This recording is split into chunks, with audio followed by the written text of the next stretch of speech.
Chicago's Democrat Mayor Brandon Johnson has decided to sue bus companies for transporting illegal migrants into his sanctuary city. Last month, Chicago's City Council passed a series of laws meant to regulate buses dropping off migrants. He's now launched 55 lawsuits against what he's deemed rogue companies for violating the regulations. So the mayor of Chicago wants to stop illegal immigrants from coming to Chicago by suing the bus companies and impounding their buses. Let's talk about it.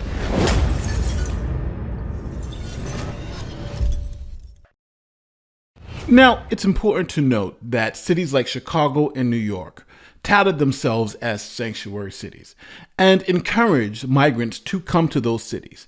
They said they would have particular rights, they would be taken care of, all the benefits of citizenship, even though you weren't really citizens. And Chicago was at the forefront, passing what's known as the Welcoming City Ordinance. With the stroke of a pen, your rights will be at long last fully protected. Chicago Mayor Lori Lightfoot and a group of determined aldermen and community groups pushing back with a newly amended Welcoming City Ordinance. We are a sanctuary city, and now we have a robust protection of undocumented immigrants. A truly welcoming city means we have to walk the walk and protect everyone's due process rights. Chicago's Welcoming City Ordinance forbids police from stopping or arresting a person based solely on the suspicion about their immigration status. It blocks police from providing support to federal immigration enforcement operations, and it prevents city agencies from requesting, maintaining, or sharing immigration status. Now, anyone who disagreed with that Welcoming City policy were deemed racist and right-wing extremists. Here's the new mayor, Brandon Johnson, explaining it. You know, what we've seen is a very raggedy form instituted by right-wing extremism. Everyone knows that the right-wing extremism in this country has targeted democratically ran cities. And quite frankly, they've been very intentional about going after democratically ran cities that are led by people of color. And their whole motivation is to create disruption and chaos, because that's what that particular party has been about. Right? This is the same political party that did not want to accept that President Obama was actually an American. It's the same Republican right-wing extremism that stormed the Capitol. It's the same right-wing extremism that refuses to accept the results of the Civil War. It's raggedy, it's disrespectful, it's mean-spirited, it's an unclean spirit, quite frankly. And so I got you. I just want to make sure that people understand what we're facing. For the extremism in this country to use people as political tools to settle political scores for something that happened 400 years ago. They're still mad that a black man is free in this country. So the mayor is pretty clear, right? Migrants should come, and it's racist to think anything else. But even on top of that, he compared migrants moving from Venezuela and coming across the border to black people moving from, let's say, Texas or Mississippi up to Chicago. The city of Chicago, a place that birthed the hopes and aspirations through a Jean-Baptiste Point du Sable, that same spirit still lives within the city of Chicago today. The same city that welcomed black families that migrated from the South. You know, my family being a part of that second migration, my father being the eldest in his family, and the settling of black families in Chicago that was met with resistance. That just like we got through that tumultuous time, we're going to get through this tumultuous time as well. Despite his early policy victories, Johnson's willingness to coalition build has disappointed some members of the coalition that elected him. They wanted him to cancel the city's controversial ShotSpotter contract, and they're not pleased he's increasing the police budget. It's the reality of governing versus campaigning. So we have a sanctuary city who's pro-migrant, who wants as many of them to come there so they can ease them right in. You would think there wouldn't be a problem with sending migrants to Chicago, right? He's saying all the good things. But there is a problem. And the people who he thinks are supporting him, his supporters, as you heard at the end of that clip, they're actually saying he's full of crap and they don't support these policies. I'm standing here tonight with buyer's remorse because I supported Mayor Brandon Johnson. I feel like a fool right now. I feel like a plum fool. cool. But I tell you what, it's okay.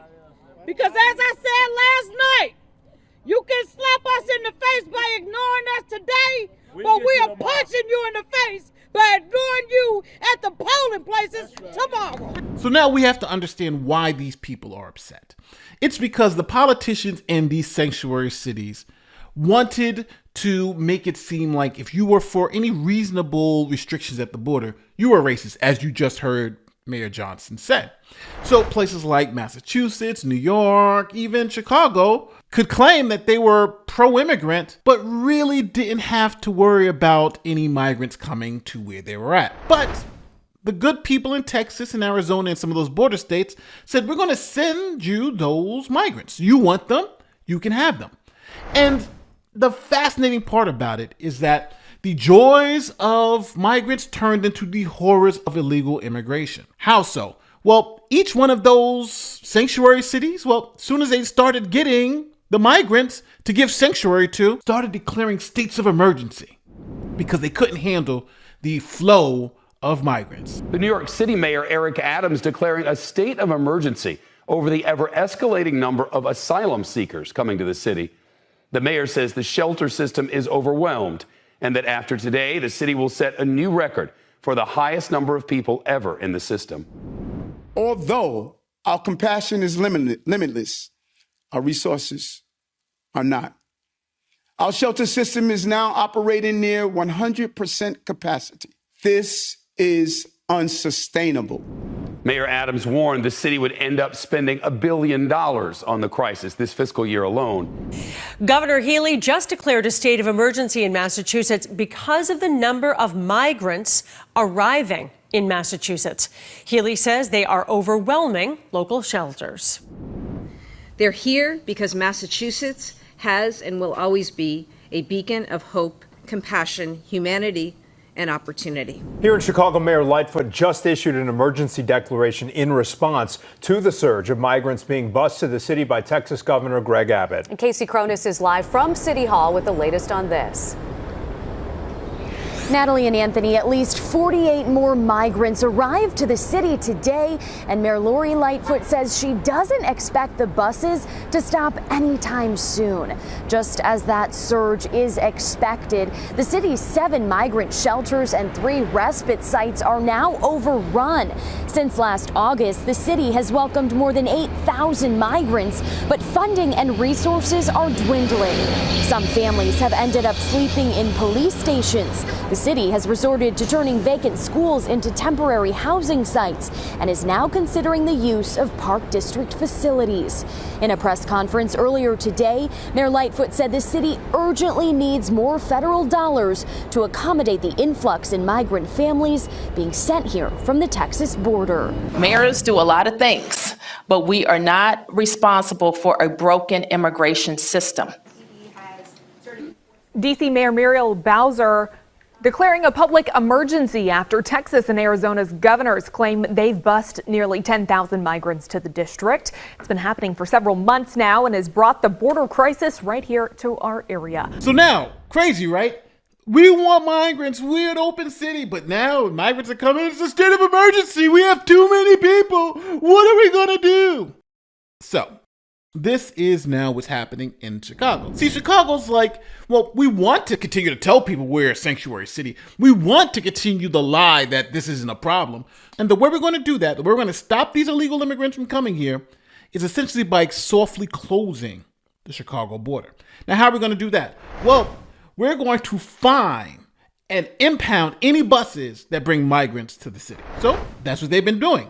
If you bring migrants to Chicago, they're likely going to impound your bus. And if you don't do it in exactly the very meticulous manner that they tell you to do it in, guess what? They're going to fine you up to $10,000 if you bring a migrant in Chicago. And we have just learned in the last couple of hours that the city of Chicago has impounded a migrant bus for the first time. The city council passing a measure today to start impounding buses that do not obtain a permit from CDOT and don't drop the migrants off at the designated landing zone. Bus companies have been told they must arrive during certain hours and provide advance notice or face a $5,000 fine. That's prompted 2 recent buses, including one on Wednesday, to try and avoid the fines by dropping off around 40 migrants here at the metro station in Cicero. When police arrived, they informed the driver he faced a potential fine of $30,000 under a new ordinance if he left the migrants here. This was in order to, exact a penalty on people just dumping homeless people. It's wrong.